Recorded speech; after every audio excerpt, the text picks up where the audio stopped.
Hello friends, पिछला video में हमने त्रिकोणमिति में विभिन्न सूत्रों को जाना था, विभिन्न फॉर्मूला को समझा था।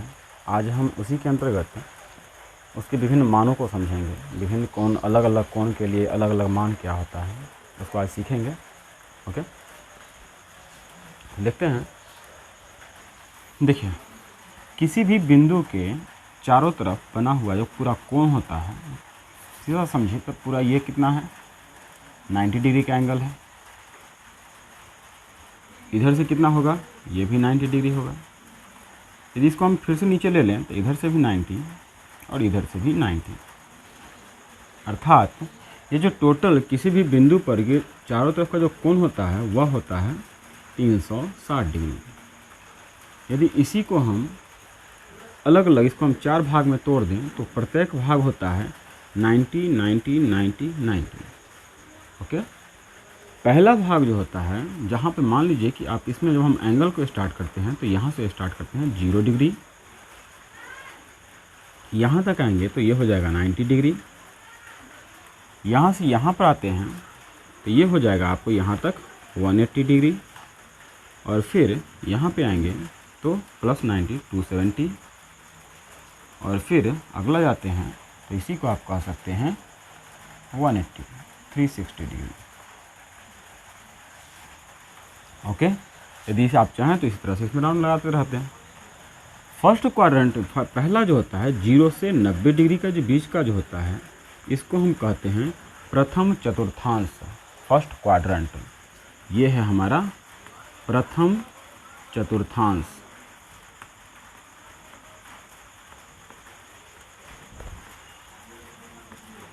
फर्स्ट क्वाड्रेंट ये है 90 से लेकर के 180 तक का मान, इसको हम कहते हैं सेकेंड क्वाड्रेंट, द्वितीय चतुर्थांश। द्वितीय चतुर्थांश।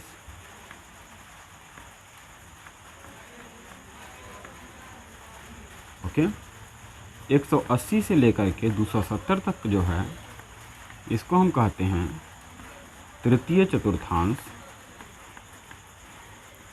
तृतीय चतुर्थांश। और ये जो लास्ट है 270 डिग्री से 360 के लिए, इसको कहते हैं चतुर्थ चतुर्थांश, फोर्थ क्वाड्रेंट।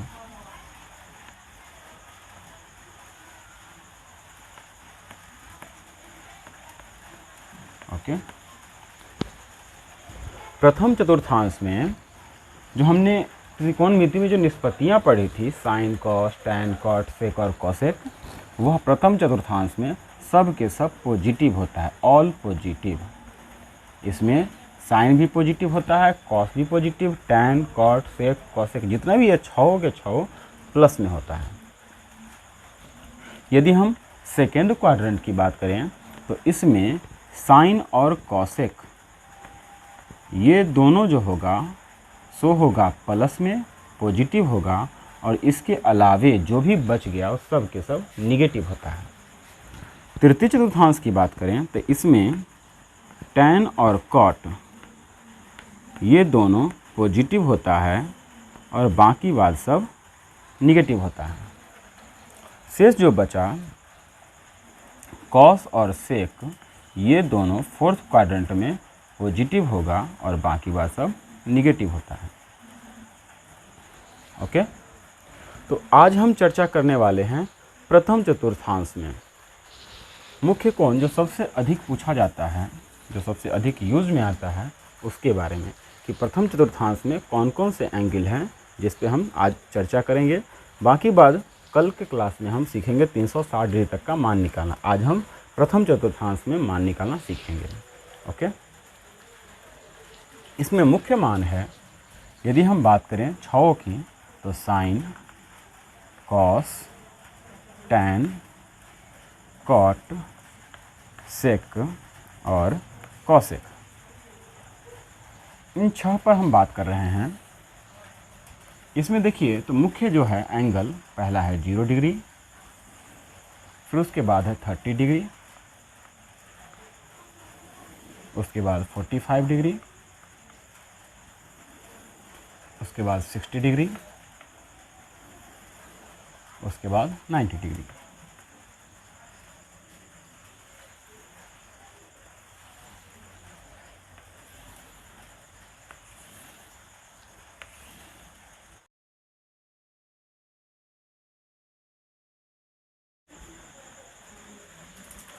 अब देखते हैं इसमें हम सबका अलग अलग मान। ओके, तो सबसे पहले देखिए, एक तरीका तो जनरली है जो सब बुक में आपको मिल जाता है, उसी तरीका को पहले समझ लेते हैं, उसके बाद हम ट्रिक को समझेंगे कि कैसे हम इसके बिना भी हम ज्ञात कर सकते हैं। देखिए, एक तरीका तो है जब हम 0 से स्टार्ट करते हैं तो आसान सा तरीका 0 1 2 3 4, ठीक है। जब 4 तक गए हैं तो 4 से कर दीजिए डिवाइड, 4 4 4 4 4, और इसके बाद सब पे रूट चढ़ा दीजिए।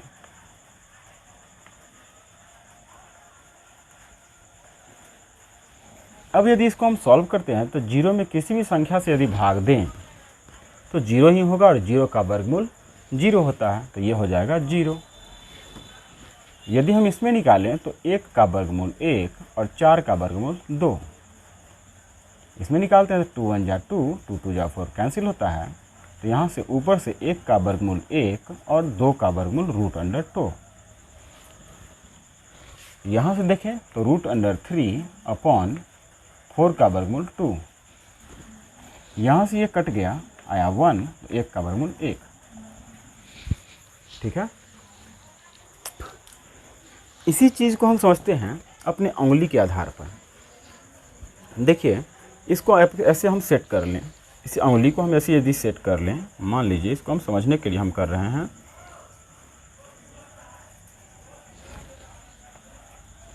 ओके, हम इसको समझने के लिए करते हैं, तो मान लीजिए जब हमने इसको ऐसे लिया तो ये हमारा पहला उंगली है 0 डिग्री पे, ये है 30 डिग्री, ये है हमारा 45 डिग्री, ये है हमारा 60 डिग्री, और ये लास्ट है 90 डिग्री।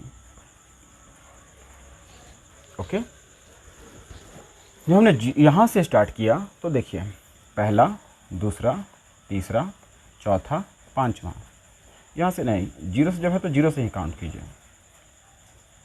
0 1 2 3 4। अब क्या करना है, अब देखिए आसान सा तरीका क्या है।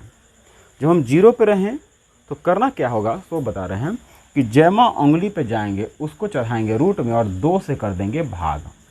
मतलब साइन में यदि हम बात कर रहे हैं साइन की, तो साइन 0 पे हम चल रहे हैं, तो क्या करना है, √0/2, अर्थात 0/2 मतलब 0 ही होगा, अर्थात इसका वैल्यू हो जाएगा 0। ओके, इसका वैल्यू हो गया 0। यदि हम 30 पे बात करें तो फर्स्ट उंगली है, तो फर्स्ट उंगली मतलब रूट में डालेंगे 1 बाई कर देंगे 2, तो निकल जाएगा √1 मतलब 1/2। यदि हम सेकेंड उंगली की बात करें तो इसको हम करते हैं तो हो जाएगा √2/2। इसको यदि काटेंगे तो आ जाएगा आपको 1/√2। इसकी बात करें तो थर्ड है, तो ये हो जाएगा √3/2, और ये लास्ट है, चौथी उंगली है, तो √4/2, अर्थात 2/2 मतलब 1। अब देखिए मिला के सब आ जाएगा, साइन 0 0, 1/2, 1/√2, √3/2 और 1। मतलब समझे तो उंगली से ही समझ सकते हैं। यदि 0 डिग्री का मान निकालना हो तो √0 मतलब 0। अब 0 में किसी से भाग करेंगे तो 0 ही होगा, अर्थात साइन 0 का मान 0। उसके बाद इसका हम 30 डिग्री के लिए हम आते हैं, तो ये फर्स्ट उंगली है 0 के बाद फर्स्ट, तो √1 का वैल्यू 1, उसमें करना है 2 से डिवाइड, तो हो जाएगा 1/2। फिर यह है सेकेंड उंगली, तो √2/2। सब में हमने कहा था कि आपको करना क्या है, 2 से डिवाइड करना है सभी में। जैमा उंगली है उसको रूट में चढ़ाइए और 2 से भाग कर दीजिए, आपका आंसर आपके सामने होगा। तो इस प्रकार से हम साइन का वैल्यू देख सकते हैं। अब कॉस के लिए भी बहुत आसान है। ये जो साइन का जो वैल्यू आया है इसी को उल्टा कर दीजिए। जैसे 1 है तो 1 यहाँ कर दीजिए, √3/2 है तो √3/2 कर दीजिए, 1/√2 है तो 1/√2 कर दीजिए, 1/2 है तो 1/2 कर दीजिए, और 0 है तो 0। ओके। नेक्स्ट, आपने कल के क्लास में पढ़ा था, चलिए अब देखते हैं, tan हमको निकालना है। ठीक है, तो आप क्या करो कि साइन में कॉस से भाग कर दो। तो इस प्रकार से हमको एक फॉर्मूला में मिल जाता है कि tan theta equal sine theta upon cos theta. ठीक है, ठीक इसका उल्टा, क्योंकि आपको पता है कि tan जो है सो कल के क्लास में हमने बताया था कि tan थीटा, कल के क्लास में हमने कहा था कि tan theta into cot theta equal होता है 1, अर्थात tan जो होता है यह कॉट का उल्टा है। ठीक है, तो हम यहाँ से चाहें तो कॉट का भी निकाल सकते हैं, तो हो जाएगा cot theta equal cos theta by sine theta. ठीक है, इसी का हम प्रयोग यहाँ पर करेंगे। ठीक ना, तो 0 में 1 से भाग करेंगे तो आ जाएगा 0, इतना में इतना से हम डिवाइड करें तो 2 से 2 कट गया, तो ऊपर में बचेगा 1 और नीचे में बचेगा √3। इसमें इससे डिवाइड करें तो ऊपर जितना है उतना ही ये है, कट के आ जाएगा 1। यहाँ पर डिवाइड करें तो 2 से 2 कट गया, ऊपर में बचा √3 और बटा में नीचे में आएगा 1। 1 लिखने की कोई आवश्यकता नहीं है, 1/0 अर्थात ये हो गया अपरिभाषित। ये हो गया अपरिभाषित। अब क्या करना है, पहला हमने निकाला नियम से, दूसरा हमने उल्टा कर दिया, तीसरा पहला में दूसरा से भाग करके लिख दिए। अब जब इतना हो गया तो आपका काम कंप्लीट है। अब यहाँ से आप आसानी से कर सकते हो, कैसे तो देखते हैं। देखिए आपको करना क्या है, आपने कल के क्लास में पढ़ा था कि tan का अपोजिट हो गया था कॉट, जब हमने साइड को लिया था, भुजा का जब अनुपात निकाला था तो देखिए tan का उल्टा आया था भुजाओं के अनुपात में कॉट, कॉस का था सेक और साइन का उल्टा था कॉसेक। तो बस वही काम आपको करना है। 0 के बटा में कुछ नहीं मतलब 1, और अपरिभाषित का मतलब है 1/0। हमको कॉट में लिखना है तो tan को उल्टा करेंगे, तो ये है 0/1, तो उल्टा करेंगे तो 1/0, और 1/0 का मतलब अपरिभाषित, तो ये हो गया आपका अपरिभाषित। देखिए इसको उल्टा करेंगे तो आ जाएगा √3, 1 को उल्टा करेंगे तो 1 ही रहेगा, इसके बटा में कुछ नहीं मतलब 1, इसको उल्टा कर दें तो हो गया 1/√3, और अपरिभाषित का मतलब 1/0 अर्थात उल्टा करेंगे तो 0/1 अर्थात 0/1 मतलब 0। ओके, या आप यदि ऐसे नहीं कर सकते हैं तो इसको उल्टा कर दिए, अपरिभाषित वाला पहले, √3 है तो √3, 1 है तो 1, ये वाला यहाँ पे, ये वाला यहाँ पे। पहला हमने निकाला, दूसरा को उल्ट के लिख दिया, थर्ड को फर्स्ट में सेकेंड से भाग करके थर्ड लाइन लिखा, और फोर्थ लाइन को उल्टा करके लिख दिया। हो गया, 4 लाइन मेरा कंप्लीट है। अब हम सेक के लिए देखें तो हमने पढ़ा था कि कॉस का उल्टा सेक है, तो 1 को उल्टेंगे तो हो जाएगा 1 ही रहेगा, इसको उल्टा करेंगे तो हो जाएगा 2/√3। ठीक है, इसको उल्टा करेंगे तो हो जाएगा √2, इसको पलट दे तो हो गया 2, इसको यदि पलट ले तो 1/0, 1/0 अर्थात अपरिभाषित। ठीक है, अब आप चाहें तो यहाँ से भी इसको उलट के लिख सकते हैं, जैसा कि हमने किया था, पहला निकाला, दूसरा उल्टा, पलट के लिख दिया, तीसरा को भाग दे करके निकाला, चौथा को पलट के लिखा, पांचवा को निकाला, इसको पलट के लिख दीजिए। जैसे अपरिभाषित है तो अपरिभाषित, 2 है तो 2, √2 है तो √2, 2/√3 है तो 2/√3, और 1 है तो 1। या आप चाहें तो साइन को उल्टा करके लिखिएगा तो आ जाएगा, साइन मतलब 0 है तो 0 के बटा में कुछ नहीं मतलब 1, उल्टा हुआ तो 1/0, 1/0 मतलब अपरिभाषित, 1/2 का उल्टा 2, 1/√2 का उल्टा, इसको पलटेंगे तो √2, इसको पलटेंगे तो 2/√3, इसको पलटेंगे तो 1 ही रहेगा। तो इस प्रकार से आपका 90 डिग्री तक का मान कंप्लीट है। ओके, तो हम मिलते हैं नेक्स्ट डे, और नेक्स्ट डे सीखेंगे 360 डिग्री तक का मान निकालना। ओके, तो मिलते हैं नेक्स्ट क्लास में, तब तक के लिए गुड बाय।